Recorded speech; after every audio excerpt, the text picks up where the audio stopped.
All right, so amidst this coronavirus pandemic, I think Bernie Sanders staying in the race actually gives him more power and more leverage, and he still has a shot at winning the nomination. Okay, so let's start with this. The reason we're in this mess in the first place with the Trump administration is because previously we had an Obama-Biden administration with this neoliberal corporatist consciousness that lost over 1,000 Democratic seats that led us to a Trump win in the first place, right? Trump won because he had this populist message that resonated with working class people.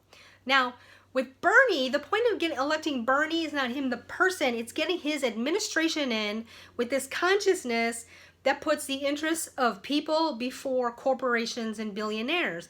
In order to transform the system, we have to change the level of thinking that created the not working system in the first place, right?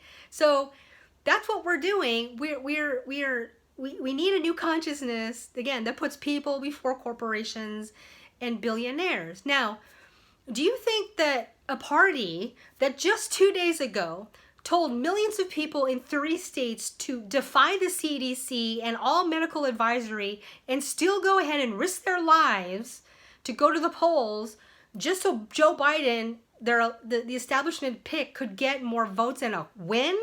You think they're going to give Bernie any kind of power or leverage if he drops out and gives him really a symbolic role of being in charge of the coronavirus, pandemic efforts? No, they're not going to do that. So, and you know what? Bernie knows this because he is already changing the playbook and he's already acting like the organizer-in-chief that he said he was going to be, because this is, again, what we need. And Bernie's leverage, he has a movement and he has this organizing ability which he is utilizing at this moment, which, again, the next race is in 2.5 weeks, so that's enough time to show the American people what he can do with his influence at this moment. Bernie acting as organizer-in-chief right now amidst the coronavirus pandemic, this is what he's done in 2 days, okay? In 2 days, Bernie has put out an emergency response plan. He's done an address to the nation outlining, okay, what this plan is and what his vision of action is.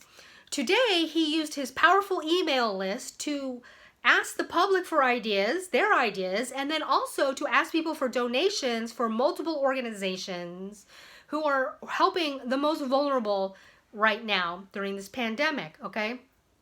A message that is very powerful that Bernie's using right now is that we must do everything to protect the most vulnerable during this pandemic, which is, again, a strong message that resonates with many Americans, regardless of their political beliefs, right?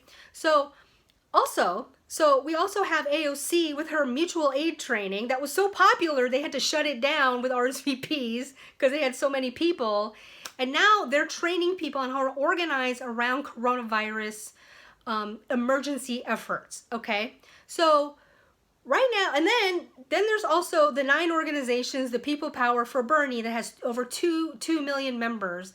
They can easily start mobilizing around coronavirus emergency efforts as well. So the movement, Bernie Sanders, organizer-in-chief, is utilizing this movement to actually help the American people. So we have 2.5 weeks until the next race.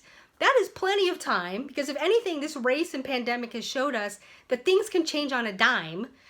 That in those 2.5 weeks, we mobilize and produce results that get the remaining states to see, like, oh my God, Bernie should be our president because he's acting like one already, okay? So this is why Bernie should stay in the race, and he still has a shot. Again, we have 27 races. There's 1,669 delegates left.